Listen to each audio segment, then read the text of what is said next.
Sabihin po, kahit tinadaya nila Romualdez at ng mga kawatan na congressman at mga kasabwat nila sa DPWH, kung ang budget ay hindi pirmahan ni Marcos Jr. bilang Pangulo, baliwala din po ang mangyayari.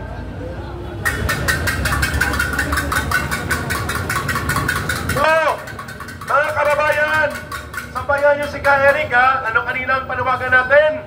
Marcos Romualdez resign! Marcos Romualdez resign! Marcos Romualdez resign! Marcos Romualdez resign! At kung hindi sila aalis, ito ang sagot ng mga mamamayang Pilipino. Ang tao, ang bayan, ngayon ay lumalaban. Ang tao, ang bayan, ngayon ay lumalaban.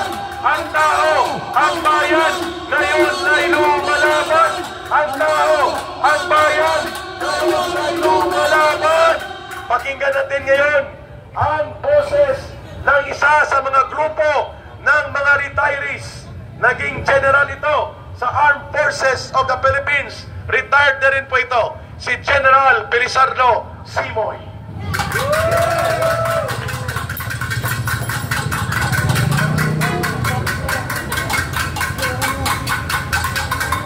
Magandang gabi sa inyong lahat. Papatiin ko muna yung mga vloggers. Ang pasensya na kayo. Maraming vloggers ang kumukontra sa akin eh. Mas magaling pa siguro sila sa akin. Sana yung mga vloggers na dito, pag uwi ninyo at mag-vlog kayo, huwag kayong magbigay ng opinion na kontra sa mga lumalaban para sa bayan. Sino ba yung mga lumalaban para sa bayan? Yung mga tunay na Pilipino. Dati rin akong Kabataang Makabayan member.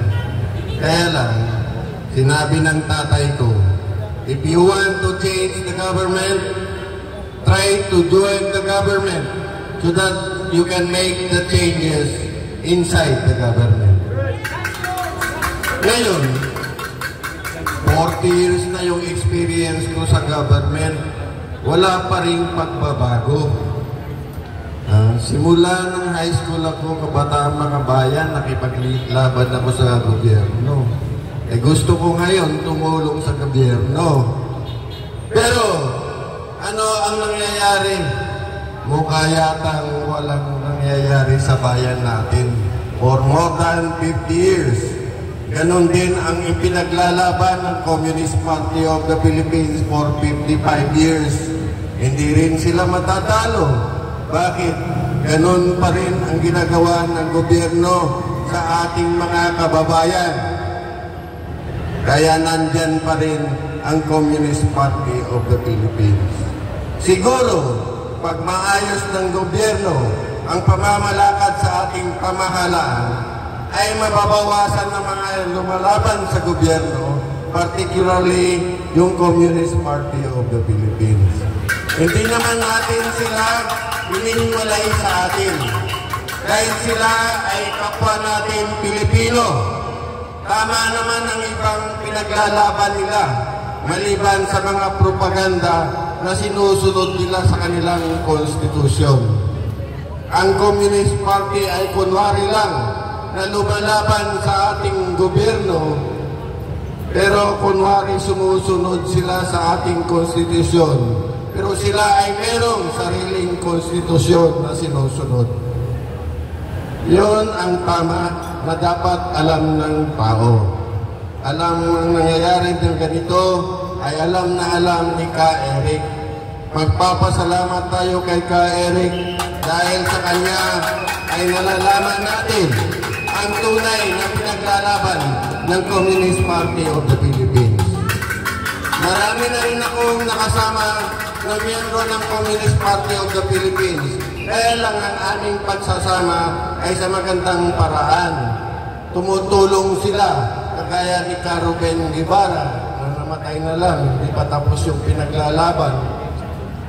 Si Ka Ruben ay tumutulong nung siya ay bumalik sa pamahalaan, ay nagtrabaho siya sa aking opisina sa Camp Aguinaldo.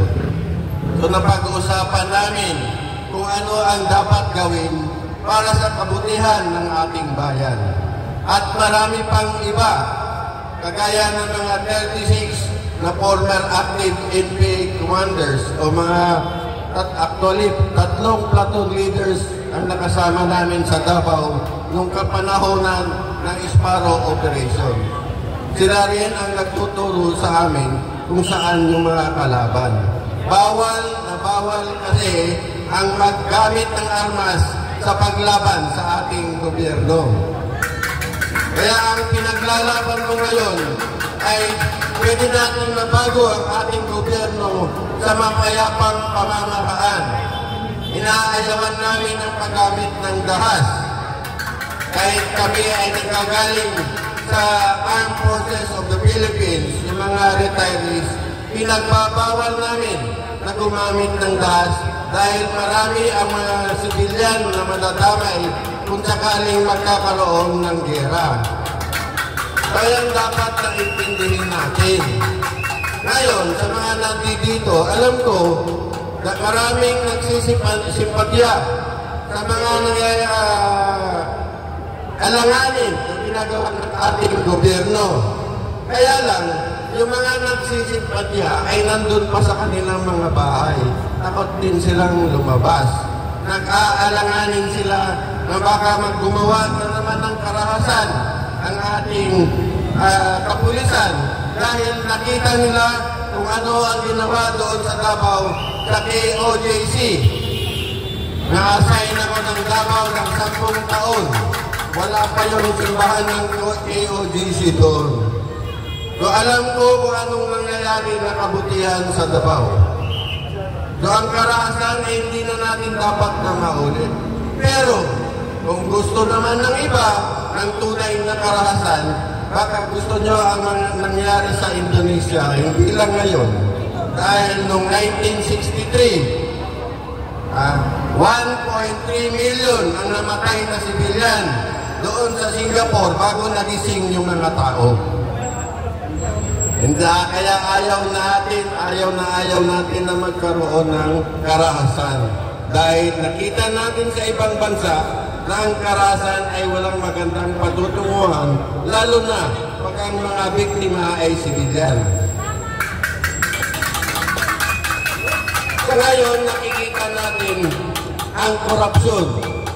Saan ba nagsimula o kailan ba nagsimula ang korupsyon sa ating bayan?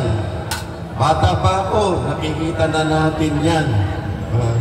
Nakikita na natin yan. Siguro yung mga nakapag-aral na, alam nyo na yung ano yung korupsyon.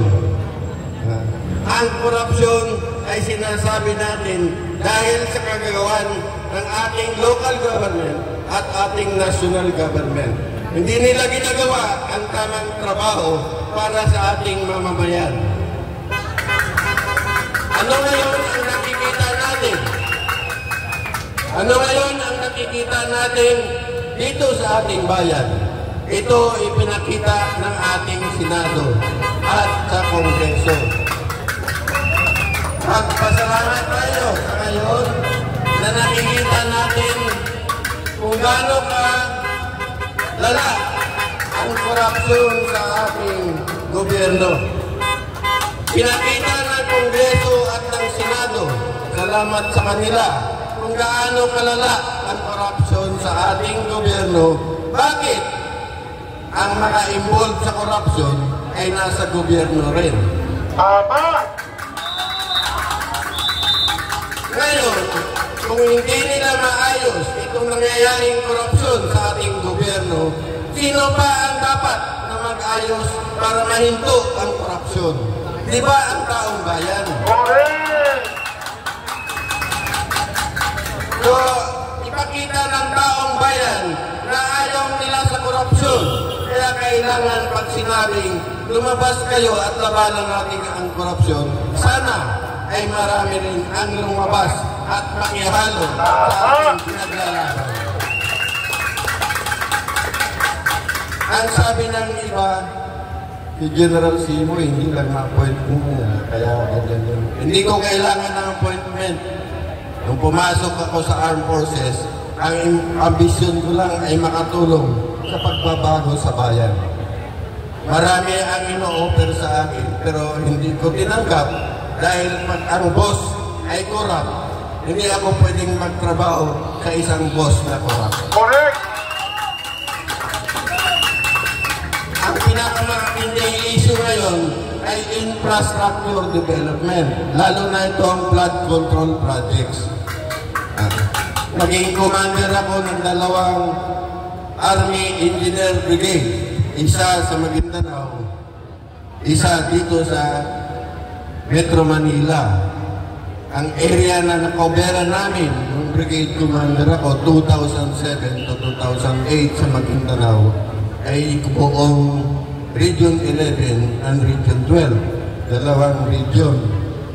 So lahat ng infrastructure development sa mga malayong barangay, kami yung gumagawa. Electrification, farm-to-market road, school buildings, health centers. Bakit kinuha itong maliliit na project? Maliit lang ang pondo noon eh. Ang school building doon is worth only about 500,000 pesos. Nakagagawa na tayo ng school building. Nagreklamo yung DPWH na